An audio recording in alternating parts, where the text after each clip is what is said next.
Hey everyone, welcome back to my channel. நான் Aneesh. Last video பார்த்துருந்தீங்கனாலே தெரியும், Trichy to Chennai ட்ரெயினில் travel பண்ணியிருந்த ஒரு vlog போஸ்ட் பண்ணியிருந்தேன். ஸோ அதுலேயே நாங்கள் ஏர்போர்ட்க்கு போயிருந்ததை காமிச்சிருந்தேன். எஸ், இப்போது நாங்கள் ஏர்போர்ட்டில் தான் இருக்கோம்.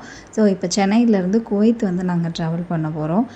ரொம்ப ரொம்ப முக்கியமான ஒரு ட்ராவலாக இது இருக்க போகுது. எஸ், ஏன்னா நாங்கள் ஃபர்ஸ்ட் டைம் உம்ரா போகிறோம். அண்ட் இதுதான் என் பாப்பாவோட ஃபர்ஸ்ட் ஃப்ளைட் அண்ட் எங்கள் ஃபேமிலியோட ஃபர்ஸ்ட் இன்டர்நேஷ்னல் ட்ராவல் பண்ணுறது இதுதான் ஃபர்ஸ்ட் டைம். ஸோ அது உம்ராக்காக நாங்கள் ஃபர்ஸ்ட் டைம் போகிறோன்றது இன்னும் ரொம்ப ரொம்ப ஒரு சந்தோஷமான விஷயம். நாங்கள் ஒரு ட்ராவல்ஸ் மூலியமாக தான் புக் பண்ணி உம்ரா போனோம். அண்ட் குரூப் உம்ரா தான் இது.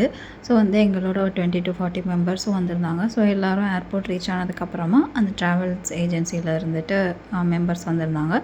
ஸோ அவங்க எங்கள் எல்லோரையும் ஒன்றா ஆர்கனைஸ் பண்ணிவிட்டு என்னென்ன சொல்லணுமோ, லைக் எப்படி செக்இன் இருக்கும், போர்டிங் இருக்கும், அதெல்லாம் சொல்லிவிட்டு அதுக்கப்புறம் இந்த ட்ராவல் எப்படி இருக்கும், ரூம்ஸ் என்ன மாதிரி அரேஞ்ச் பண்ணியிருப்பாங்க எல்லாம் சொல்லிவிட்டு அதுக்கப்புறம் உம்ராவை பற்றின நிறைய விளக்கம் இதெல்லாம் கொடுத்துட்டு எங்களை நல்லபடியாக வழி அனுப்பி வச்சாங்க.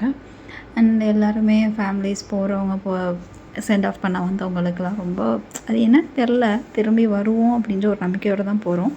அண்டு இருந்தாலும் அந்த ஃபேமிலி மெம்பர்ஸோடு இருக்க அந்த எமோஷ்னலில் அது அந்த டயத்தில் உம்ரா போகிறோன்றப்போ வித்தியாசமானது. ஸோ அந்த மாதிரி சென்ட் ஆஃப் பண்ண வந்தவங்களுக்கெலாம் நல்லபடியாக சென்ட் ஆஃப் சொல்லிவிட்டு ஸோ நாங்கள் உள்ளே செக்இன்க்கு போக ஆரம்பிச்சிட்டோம். அண்ட் ஃபர்ஸ்ட் டைம் ஏர்போர்ட் உள்ளே வரைக்கும் இதுக்கு முன்னாடி நிறைய பேர்த்த சென்ட் ஆஃப்லாம் பண்ண வந்திருப்போம்ல. பட் ஃபர்ஸ்ட் டைம் நம்மளே உள்ளே போய் செக்இன் ஆகி இமிக்ரேஷன்லாம் முடிஞ்சு ஃப்ளைட்டில் போகிறோன்றது நினச்சிக்கிட்டே ஒவ்வொரு டைமும் அந்த அடுத்தடுத்த ஸ்டெப் போக ஒரு மாதிரி வித்தியாசமான ஃபீலிங்காக இருந்துச்சு. ஸோ எஸ், எல்லாம் செக்இன் இமிக்ரேஷன் எல்லாம் முடிஞ்சு வெயிட்டிங் ஏரியாவுக்கு வந்துட்டோம்.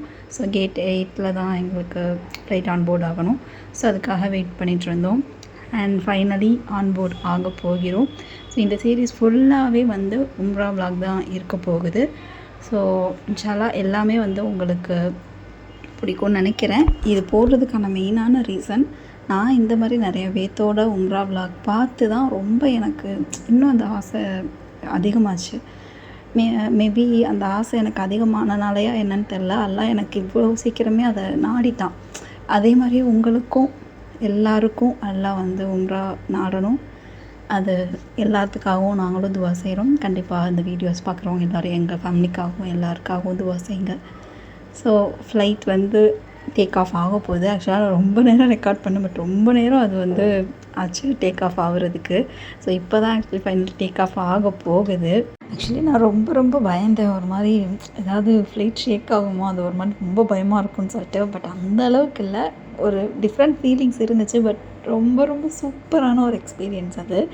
ஸோ டேக் ஆஃப் ஆகி மேலே அப்படியே போகும்போது வேறு லெவலில் இருந்துச்சு. எனக்கு அவ்வளோ பயமாக இல்லை. அண்ட் விண்டோ சீட் சைடு உட்காந்துருந்தனால ரொம்ப ரொம்ப ஜாலியாக இருந்துச்சு. ஃபர்ஸ்ட் ஃப்ளைட்லேயே விண்டோ சைட்லாம் கிடச்சிருக்குன்னு சொல்லிட்டு. அண்ட் கீழே பார்க்குறப்போ அவ்வளோ அழகாக இருந்துச்சு. அண்ட் நைட் ஃப்ளைட்டுன்றனால அந்த லைட்டிங்ஸ் எல்லாம் பார்க்குறப்போ ரொம்ப ரொம்ப சூப்பராக இருந்துச்சு. அண்ட் ஃப்ளைட் பார்த்திங்கன்னா டேக் ஆஃப் ஆகி கொஞ்சம் நேரத்தில் அப்படியே ஃபுல்லாக டேர்ன் ஆகி போச்சு. அந்த டேர்னிங்கில் போகிற டைம்லாம் வேறு லெவலில் இருந்துச்சு. செம்ம எக்ஸ்பீரியன்ஸ் அது ஆக்சுவலாக. ஸோ ரொம்ப ரொம்ப சூப்பராக இருந்துச்சு. அண்ட் அதே மாதிரி நாங்கள் குவைத் ரீச் ஆக போகிறோம் இப்போது. அந்த கிளிப்பிங் தான் இப்போ நீங்கள் பார்த்துட்ருக்கீங்க. ஸோ குவைத் ரீச் ஆகும்போது ஒரு பெரிய டேர்னிங் வரும் அந்த ஏர்போர்ட்டுக்கு போகிறதுக்கு முன்னாடி. ஸோ அந்த டேர்னிங்கும் செம்ம சூப்பர் எக்ஸ்பீரியன்ஸ் அது. அண்ட் ஏர்லி மார்னிங் அவ்வளோ அழகாக இருந்துச்சு குவைத் பார்க்குறதுக்கு ஃப்ளைட்டில் இருந்தே. செம்ம சூப்பராக இருந்துச்சு. ஸோ நான் இங்கே இப்போ குவைத் ஏர்போர்ட் ரீச் ஆகிட்டோம். ஆக்சுவலாக ரொம்ப ரொம்ப டயர்டாக இருந்துச்சு. நியர்லி 5 hours ட்ராவல் டைம் அது. ஸோ ரொம்ப டயர்டாக இருந்தனால என்னால் ஃபுல்லாக செக்இன் ஆகி வரதுனா vlog எடுக்க முடியல. ஸோ அதனால் நாங்கள் கொஞ்சம் ஃப்ரெஷ்அப்லாம் ஆகிட்டு நெக்ஸ்ட்டு ஃப்ளைட் ஆக்சுவலாக நாங்கள் இங்கே குவைத்தில் இருந்து ஜெத்தா போகிறோம். ஸோ அதை நெக்ஸ்ட் வீடியோவில் பார்க்கலாம். பாய்.